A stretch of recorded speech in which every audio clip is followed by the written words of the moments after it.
ॐ त्र्यम्बकं यजामहे सुगन्धिं पुष्टिवर्धनम् उर्वारुकमिव बन्धनान् मृत्योर्मुक्षीयमामृतात्। ॐ त्र्यम्बकं यजामहे सुगन्धिं पुष्टिवर्धनम् उर्वारुकमिव बन्धनान् मृत्योर्मुक्षीयमामृतात्।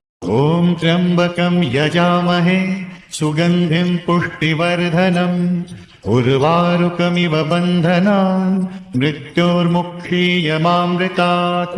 ॐ त्र्यम्बकं यजामहे सुगन्धिं पुष्टिवर्धनम् उर्वारुकमिव बन्धनान् मृत्योर्मुक्षीयमामृतात्।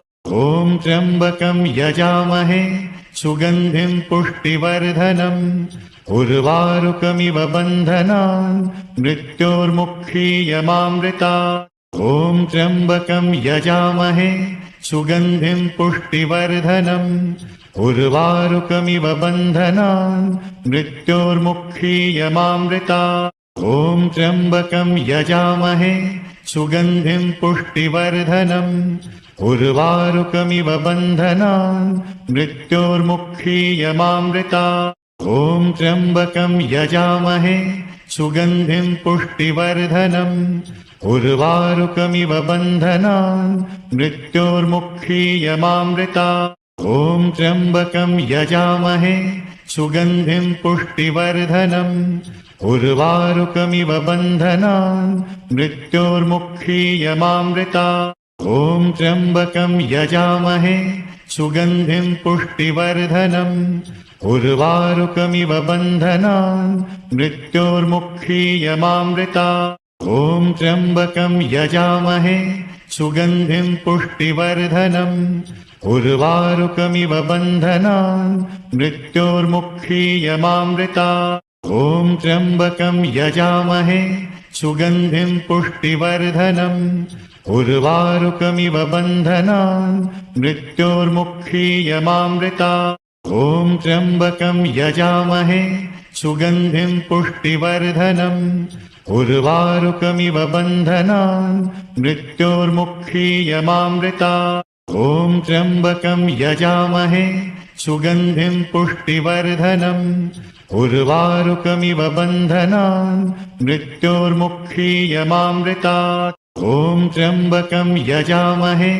सुगन्धिं पुष्टिवर्धनम् उर्वारुकमिव बन्धनान् मृत्योर्मुक्षीयमामृतात्।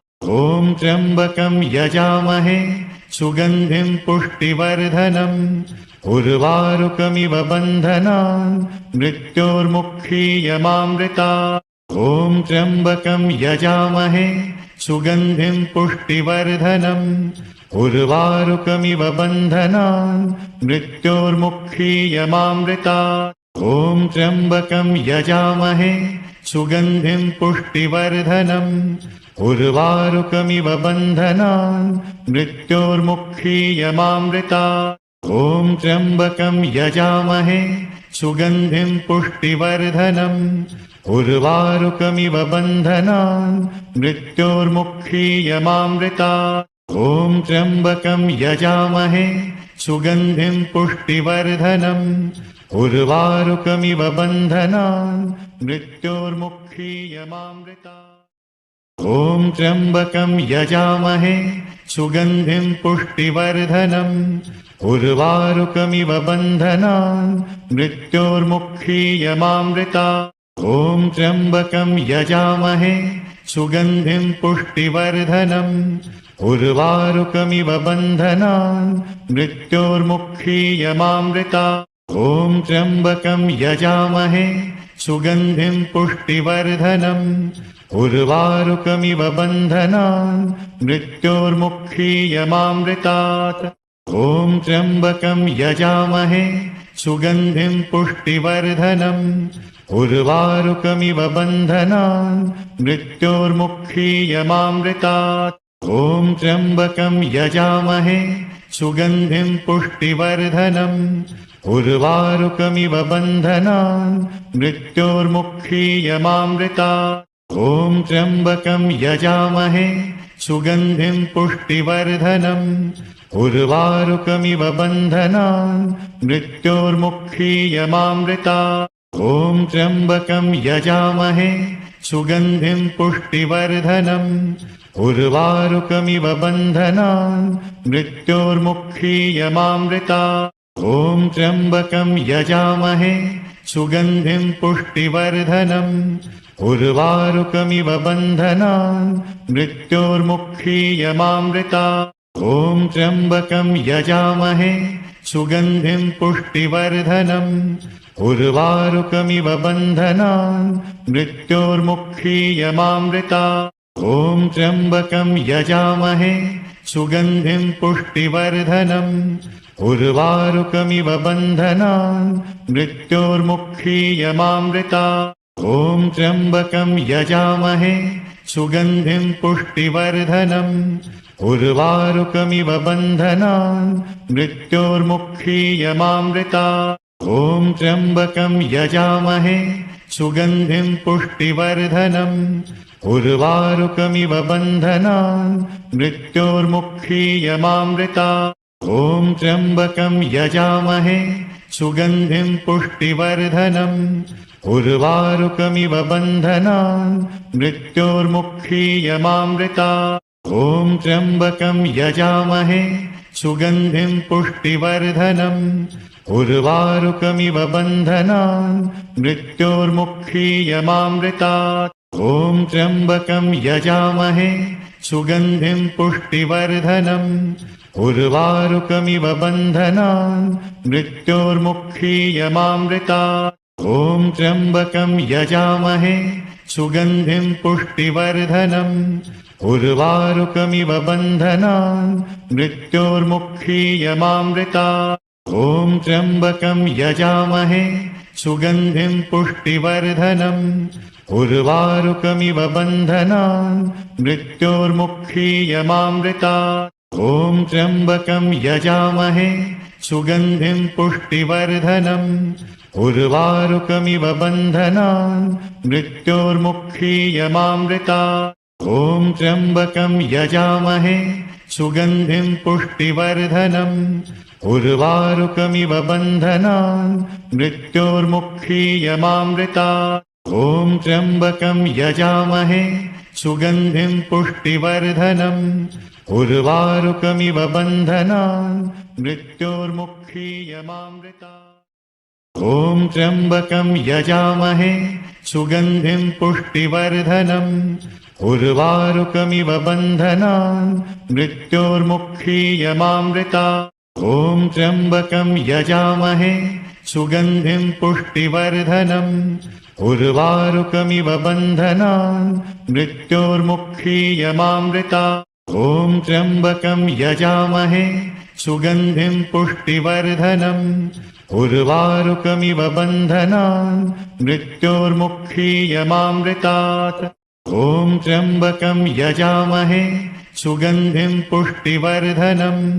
उर्वारुकमिव बन्धनान् मृत्योर्मुक्षीयमामृतात् ॐ त्र्यम्बकं यजामहे सुगन्धिं पुष्टिवर्धनम् उर्वारुकमिव बन्धनान् मृत्योर्मुक्षीयमामृतात् ॐ त्र्यम्बकं यजामहे सुगन्धिं पुष्टिवर्धनम् उर्वारुकमिव बन्धनान् मृत्योर्मुक्षीयमामृतात् ॐ त्र्यम्बकं यजामहे सुगन्धिं पुष्टिवर्धनम् उर्वारुकमिव बन्धनान् मृत्योर्मुक्षीयमामृतात् ॐ त्र्यम्बकं यजामहे सुगन्धिं पुष्टिवर्धनम् उर्वारुकमिव बन्धनान् मृत्योर्मुक्षीयमामृतात् ॐ त्र्यम्बकं यजामहे सुगन्धिं पुष्टिवर्धनम् उर्वारुकमिव बन्धनान् मृत्योर्मुक्षीयमामृतात् ॐ त्र्यम्बकं यजामहे सुगन्धिं पुष्टिवर्धनम् उर्वारुकमिव बन्धनान् मृत्योर्मुक्षीयमामृतात् ॐ त्र्यम्बकं यजामहे सुगन्धिं पुष्टिवर्धनम् उर्वारुकमिव बन्धनान् मृत्योर्मुक्षीयमामृतात् ॐ त्र्यम्बकं यजामहे सुगन्धिं पुष्टिवर्धनम् उर्वारुकमिव बन्धनान् मृत्योर्मुक्षीयमामृतात् ॐ त्र्यम्बकं यजामहे सुगन्धिं पुष्टिवर्धनम् उर्वारुकमिव बन्धनान् मृत्योर्मुक्षीयमामृतात् ॐ त्र्यम्बकं यजामहे सुगन्धिं पुष्टिवर्धनम् उर्वारुकमिव बन्धनान् मृत्योर्मुक्षीयमामृतात् ॐ त्र्यम्बकं यजामहे सुगन्धिं पुष्टिवर्धनम् उर्वारुकमिव बन्धनान् मृत्योर्मुक्षीयमामृतात् ॐ त्र्यम्बकं यजामहे सुगन्धिं पुष्टिवर्धनम् उर्वारुकमिव बन्धनान् मृत्योर्मुक्षीयमामृतात् ॐ त्र्यम्बकं यजामहे सुगन्धिं पुष्टिवर्धनम् उर्वारुकमिव बन्धनान् मृत्योर्मुक्षीयमामृतात् ॐ त्र्यम्बकं यजामहे सुगन्धिं पुष्टिवर्धनम् उर्वारुकमिव बन्धनान् मृत्योर्मुक्षीयमामृतात् ॐ त्र्यम्बकं यजामहे सुगन्धिं पुष्टिवर्धनम् उर्वारुकमिव बन्धनान् मृत्योर्मुक्षीयमामृतात् ॐ त्र्यम्बकं यजामहे सुगन्धिं पुष्टिवर्धनम् उर्वारुकमिव बन्धनान् मृत्योर्मुक्षीयमामृतात् ॐ त्र्यम्बकं यजामहे सुगन्धिं पुष्टिवर्धनम् उर्वारुकमिव बन्धनान् मृत्योर्मुक्षीयमामृतात् ॐ त्र्यम्बकं यजामहे सुगन्धिं पुष्टिवर्धनम् उर्वारुकमिव बन्धनान् मृत्योर्मुक्षीयमामृतात् ॐ त्र्यम्बकं यजामहे सुगन्धिं पुष्टिवर्धनम् उर्वारुकमिव बन्धनान् मृत्योर्मुक्षीयमामृतात् ॐ त्र्यम्बकं यजामहे सुगन्धिं पुष्टिवर्धनम् उर्वारुकमिव बन्धनान् मृत्योर्मुक्षीयमामृतात् ॐ त्र्यम्बकं यजामहे सुगन्धिं पुष्टिवर्धनम् उर्वारुकमिव बन्धनान् मृत्योर्मुक्षीयमामृतात् ॐ त्र्यम्बकं यजामहे सुगन्धिं पुष्टिवर्धनम् उर्वारुकमिव बन्धनान् मृत्योर्मुक्षीयमामृतात् ॐ त्र्यम्बकं यजामहे सुगन्धिं पुष्टिवर्धनम् उर्वारुकमिव बन्धनान् मृत्योर्मुक्षीयमामृतात् ॐ त्र्यम्बकं यजामहे सुगन्धिं पुष्टिवर्धनम् उर्वारुकमिव बन्धनान् मृत्योर्मुक्षीयमामृतात् ॐ त्र्यम्बकं यजामहे सुगन्धिं पुष्टिवर्धनम् उर्वारुकमिव बन्धनान् मृत्योर्मुक्षीयमामृतात् ॐ त्र्यम्बकं यजामहे सुगन्धिं पुष्टिवर्धनम् उर्वारुकमिव बन्धनान् मृत्योर्मुक्षीयमामृतात् ॐ त्र्यम्बकं यजामहे सुगन्धिं पुष्टिवर्धनम् उर्वारुकमिव बन्धनान् मृत्योर्मुक्षीयमामृतात् ॐ त्र्यम्बकं यजामहे सुगन्धिं पुष्टिवर्धनम् उर्वारुकमिव बन्धनान् मृत्योर्मुक्षीयमामृतात् ॐ त्र्यम्बकं यजामहे सुगन्धिं पुष्टिवर्धनम् उर्वारुकमिव बन्धनान् मृत्योर्मुक्षीयमामृतात् ॐ त्र्यम्बकं यजामहे सुगन्धिं पुष्टिवर्धनम् उर्वारुकमिव बन्धनान् मृत्योर्मुक्षीयमामृतात् ॐ त्र्यम्बकं यजामहे सुगन्धिं पुष्टिवर्धनम् उर्वारुकमिव बन्धनान् मृत्योर्मुक्षीयमामृतात् ॐ त्र्यम्बकं यजामहे सुगन्धिं पुष्टिवर्धनम् उर्वारुकमिव बन्धनान् मृत्योर्मुक्षीयमामृतात् ॐ त्र्यम्बकं यजामहे सुगन्धिं पुष्टिवर्धनम् उर्वारुकमिव बन्धनान् मृत्योर्मुक्षीयमामृतात्। ॐ त्र्यम्बकं यजामहे सुगन्धिं पुष्टिवर्धनम् उर्वारुकमिव बन्धनान् मृत्योर्मुक्षीयमामृतात्। ॐ त्र्यम्बकं यजामहे सुगन्धिं पुष्टिवर्धनम् उर्वारुकमिव बन्धनान् मृत्योर्मुक्षीयमामृतात्। ॐ त्र्यम्बकं यजामहे सुगन्धिं पुष्टिवर्धनम् उर्वारुकमिव बन्धनान् मृत्योर्मुक्षीयमामृतात्।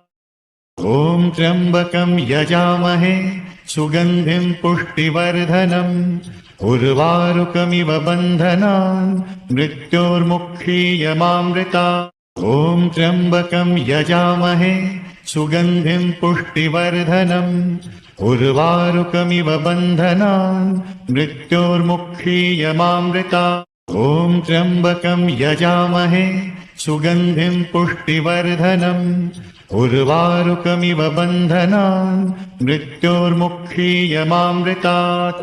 ॐ त्र्यम्बकं यजामहे सुगन्धिं पुष्टिवर्धनम् उर्वारुकमिव बन्धनान् मृत्योर्मुक्षीयमामृतात्। ॐ त्र्यम्बकं यजामहे सुगन्धिं पुष्टिवर्धनम् उर्वारुकमिव बन्धनान् मृत्योर्मुक्षीयमामृतात्। ॐ त्र्यम्बकं यजामहे सुगन्धिं पुष्टिवर्धनम् उर्वारुकमिव बन्धनान् मृत्योर्मुक्षीयमामृतात्। ॐ त्र्यम्बकं यजामहे सुगन्धिं पुष्टिवर्धनम् उर्वारुकमिव बन्धनान् मृत्योर्मुक्षीयमामृतात्। ॐ त्र्यम्बकं यजामहे सुगन्धिं पुष्टिवर्धनम् उर्वारुकमिव बन्धनान् मृत्योर्मुक्षीयमामृतात्। ॐ त्र्यम्बकं यजामहे सुगन्धिं पुष्टिवर्धनम् उर्वारुकमिव बन्धनान् मृत्योर्मुक्षीयमामृतात्। ॐ त्र्यम्बकं यजामहे सुगन्धिं पुष्टिवर्धनम् उर्वारुकमिव बन्धनान् मृत्योर्मुक्षीयमामृतात्। ॐ त्र्यम्बकं यजामहे सुगन्धिं पुष्टिवर्धनम् उर्वारुकमिव बन्धनान् मृत्योर्मुक्षीयमामृतात्। ॐ त्र्यम्बकं यजामहे सुगन्धिं पुष्टिवर्धनम् उर्वारुकमिव बन्धनान् मृत्योर्मुक्षीयमामृतात्। ॐ त्र्यम्बकं यजामहे सुगन्धिं पुष्टिवर्धनम् उर्वारुकमिव बन्धनान् मृत्योर्मुक्षीयमामृतात्। ॐ त्र्यम्बकं यजामहे सुगन्धिं पुष्टिवर्धनम् उर्वारुकमिव बन्धनान् मृत्योर्मुक्षीयमामृतात्। ॐ त्र्यम्बकं यजामहे सुगन्धिं पुष्टिवर्धनम् उर्वारुकमिव बन्धनान् मृत्योर्मुक्षीयमामृतात्। ॐ त्र्यम्बकं यजामहे सुगन्धिं पुष्टिवर्धनम् उर्वारुकमिव बन्धनान् मृत्योर्मुक्षीयमामृतात्। ॐ त्र्यम्बकं यजामहे सुगन्धिं पुष्टिवर्धनम् उर्वारुकमिव बन्धनान् मृत्योर्मुक्षीयमामृतात्। ॐ त्र्यम्बकं यजामहे सुगन्धिं पुष्टिवर्धनम् उर्वारुकमिव बन्धनान् मृत्योर्मुक्षीयमामृतात्। ॐ त्र्यम्बकं यजामहे सुगन्धिं पुष्टिवर्धनम् उर्वारुकमिव बन्धनान् मृत्योर्मुक्षीयमामृतात्। ॐ त्र्यम्बकं यजामहे सुगन्धिं पुष्टिवर्धनम् उर्वारुकमिव बन्धनान् मृत्योर्मुक्षीयमामृतात्। ॐ त्र्यम्बकं यजामहे सुगन्धिं पुष्टिवर्धनम् उर्वारुकमिव बन्धनान् मृत्योर्मुक्षीयमामृतात्। ॐ त्र्यम्बकं यजामहे सुगन्धिं पुष्टिवर्धनम् उर्वारुकमिव बन्धनान् मृत्योर्मुक्षीयमामृतात्। ॐ त्र्यम्बकं यजामहे सुगन्धिं पुष्टिवर्धनम् उर्वारुकमिव बन्धनान् मृत्योर्मुक्षीयमामृतात् ॐ त्र्यम्बकं यजामहे सुगन्धिं पुष्टिवर्धनम् उर्वारुकमिव बन्धनान् मृत्योर्मुक्षीयमामृतात् ॐ त्र्यम्बकं यजामहे सुगन्धिं पुष्टिवर्धनम् उर्वारुकमिव बन्धनान् मृत्योर्मुक्षीयमामृतात् ॐ त्र्यम्बकं यजामहे सुगन्धिं पुष्टिवर्धनम् उर्वारुकमिव बन्धनान् मृत्योर्मुक्षीयमामृतात् ॐ त्र्यम्बकं यजामहे सुगन्धिं पुष्टिवर्धनम् उर्वारुकमिव बन्धनान् मृत्योर्मुक्षीयमामृतात् ॐ त्र्यम्बकं यजामहे सुगन्धिं पुष्टिवर्धनम् उर्वारुकमिव बन्धनान् मृत्योर्मुक्षीयमामृतात्। खास होने वाला है वो इस वीडियो में हम आपको वॉवेल्स और कॉन्सोनेंट्स के बारे में बताएंगे, जिसे हम हिंदी में कहते हैं स्वर तथा व्यंजन। तो इनके बारे में हम थोड़ी डीपली स्टडी करने वाले हैं कि ये किसे कहते हैं, ये स्वर व्यंजन कितने होते हैं और उसको किस तरह से बोला जाता है। तो ये पूरा डिटेल स्टडी इस वीडियो के अंदर आपको देखने मिलेगा। तो फटाफट इस वीडियो को पूरा अंत देखना है आपको, ठीक है। तो चलिए स्टार्ट करते हैं। और स्टार्ट करने से पहले मैं बताना चाहूँगा, अगर आपने इस वीडियो को और इस चैनल को अभी तक सब्सक्राइब नहीं किया है तो सबसे पहले सब्सक्राइब कर लीजिए, क्योंकि दोस्तों इसी तरह के वैल्यूबल कंटेंट आपको इस चैनल पे देखने मिलेंगे। तो चलिए स्टार्ट करते हैं आगे। तो इसमें वॉवेल्स और कॉन्सोनेंट के स्टार्ट करने से पहले हम समझ लेते हैं कि वॉवेल्स किसे कहते हैं और कॉन्सोनेंट किसे कहते हैं, वो क्या है। तो वॉवेल्स हिंदी में हम इसको स्वर कहते हैं। ये ऐसे अक्षर होते हैं, अल्फ़ाबेट होते हैं, जिन्हें बोलने के लिए किसी और अक्षर की सहायता नहीं लेनी पड़ती। जी हाँ, जैसे कि ए है, अगर ए को मुझे प्रोनाउंस करना है तो वो ए सिर्फ एक ही वर्ड से प्रोनाउंस किया जाता है, बोला जाता है, उच्चारण किया जाता है। तो इसमें और किसी अक्षर की सहायता लेने की ज़रूरत नहीं है। तो इसलिए ऐसे अक्षरों को हम वॉवेल्स कहते हैं। हम और आगे देखेंगे वो कितने सारे वॉवेल्स होते हैं। अभी खाली हमको समझना है कि वॉवेल्स क्या हैं, उसकी एक ये डेफिनेशन है सिंपल सी। और कॉन्सोनेंट, जिसे हम हिंदी में व्यंजन कहते हैं, वो हैं जिनको बोलने के लिए किसी और अक्षर की सहायता लेनी पड़ती है। जी हाँ, तो वॉवेल्स वो उनमें बस आपको इतना याद रखना है कि वॉवेल्स ऐसे अल्फ़ाबेट हैं जो अपने ही अल्फ़ाबेट से प्रोनाउंस किए जाते हैं, और कॉन्सोनेंट ऐसे अल्फ़ाबेट्स हैं जिनको प्रोनाउंस करने के लिए एक और अल्फ़ाबेट की ज़रूरत पड़ती है। बस इतना आपको दिमाग में स्टोर करके रखना है। चलिए अब आगे हम देखते हैं कि वॉवेल्स और कॉन्सोनेंट किसे कहते हैं। तो इंग्लिश अल्फ़ाबेट आपने सभी ने अच्छे से पढ़ा है, A to Z। तो अब के लिए क्वेश्चन है कि A to Z तक कितने अल्फ़ाबेट होते हैं। फटाफट कमेंट बॉक्स में आंसर लिख के बताइए दोस्तों। तो चलिए आपका मैं आंसर थोड़ा सा हेल्प कर देता हूँ। तो इसमें टोटल होते हैं 26 अल्फ़ाबेट्स, 26 अक्षर। और इन्हीं अक्षरों में से कुछ अक्षर हैं, कुछ अल्फ़ाबेट्स हैं जो वॉवेल्स हैं, और कुछ हैं जो कॉन्सोनेंट हैं। अब वो क्या है वो हम अब देखते हैं। तो वॉवेल्स में, जैसे मैंने आपको एक स्टार्टिंग में एग्जांपल दे दिया था ए, तो ए वॉवेल्स में आ जाता है। फिर यहाँ पे ई वॉवेल्स में आता है, आई को भी हम वॉवेल्स में काउंट करते हैं, ओ ये भी वॉवेल्स है, और यू। तो ये सिर्फ 5 ऐसे अल्फ़ाबेट हैं टोटल 26 में से जो वॉवेल्स हैं। और इसके बाद जितने भी बचे हैं आपको दिख रहे हैं, वो सारे के सारे अल्फ़ाबेट को हम कॉन्सोनेंट्स के नाम से जानते हैं। तो थोड़ा मैं और इसको डिस्क्राइब कर लेता हूँ। तो जैसे कि ये ए ई आई ओ यू, ये टोटल 5 अल्फ़ाबेट हैं, जिसे हम 5 यानी 5 वॉवेल्स के यानी स्वर इसे हम कहते हैं।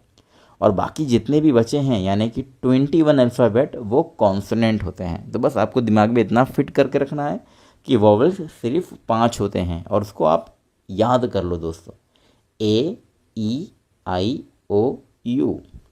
डेफिनेशन के हिसाब से, जैसे कि स्टार्टिंग के जो वॉवेल्स हैं अगर आप इनको प्रोनाउंस करोगे, खुद से प्रैक्टिस करके देखिए, ये सिर्फ उन्हीं अल्फ़ाबेट से ही साउंड करते हैं, यानी बोलने में आपको खाली वही अक्षर आएंगे। और नीचे जो कॉन्सोनेंट है, अगर हमें इनके एक एक भी अल्फ़ाबेट को मैं प्रोनाउंस करूं, जैसे एग्जांपल में बी, तो बी में अगर आप ध्यान से सुनोगे तो बी का जो लास्ट अक्षर है वो ई की तरह खिंच जाता है, तो उसके अंदर ई भी आ गया।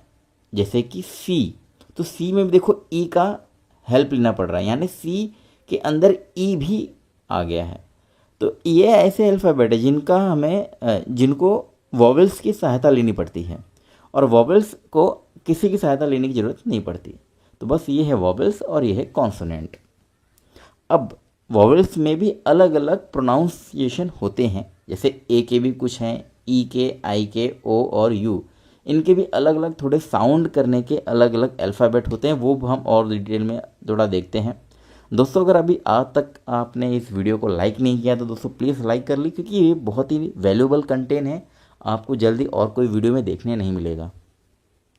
तो सबसे पहले हम देखते हैं ए के भिन्न भिन्न उच्चारण, यानी कि अलग अलग प्रोनाउंसिएशन हम कैसे करते हैं ए के ही। ठीक है, तो सबसे पहले मैं एग्जाम्पल से ही आपको बताने वाला हूँ। तो सबसे पहले मैं एग्जाम्पल दे रहा हूँ आपको, जैसे कि ये लिखा है GAT, गेट। तो यहाँ पे अगर आप देखेंगे तो जी के साथ में ए को मैंने जोड़ा है, पर अगर आप हिंदी में जब उसको ट्रांसलेट करते हैं तो वो ए की मात्रा लगती है उस पर, ग के ऊपर। यहाँ पे NAME नेम, तो आप देखेंगे तो यहाँ पे ए की मात्रा लग रही है, ये छोटा ए है।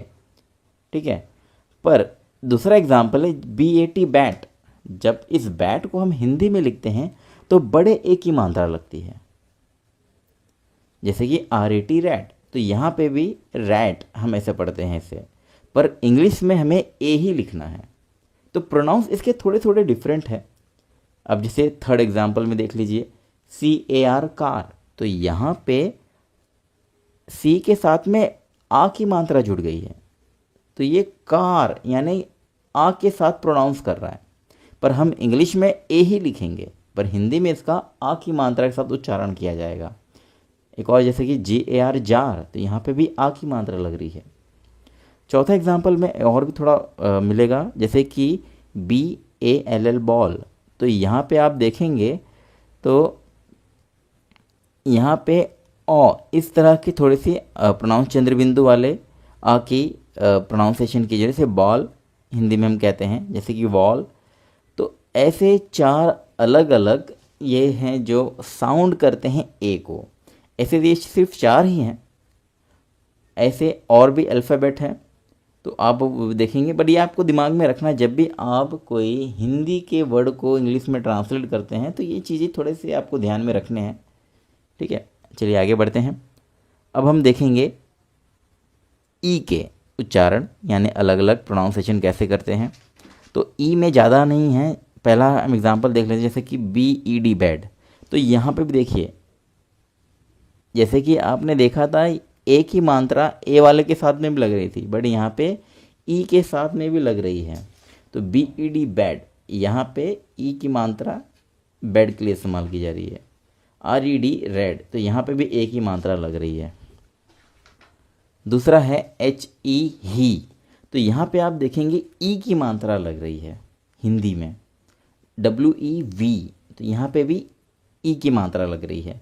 तो ऐसे थोड़े से कन्फ्यूजन पैदा करते हैं, बट आपको बस इतना ही दिमाग में रखना है कि जब ई का प्रोनाउंसिएशन होगा तो यही दो हिंदी के शब्द का इस्तेमाल किया जाता है प्रोनाउंस कर, उच्चारण करने के लिए। बस आपको ये दिमाग में रखना है।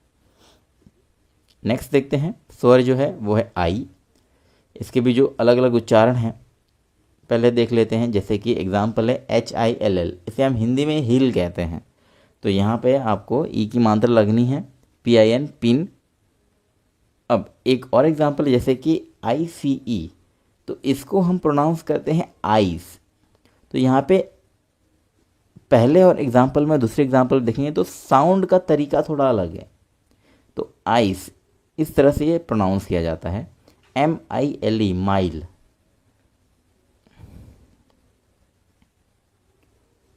एक और एग्जाम्पल है यहाँ पे, जैसे कि फायर।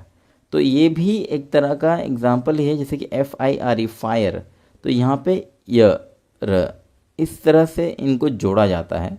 फायर, आय, इस तरह से ये शब्द इन पे जोड़े जाते हैं।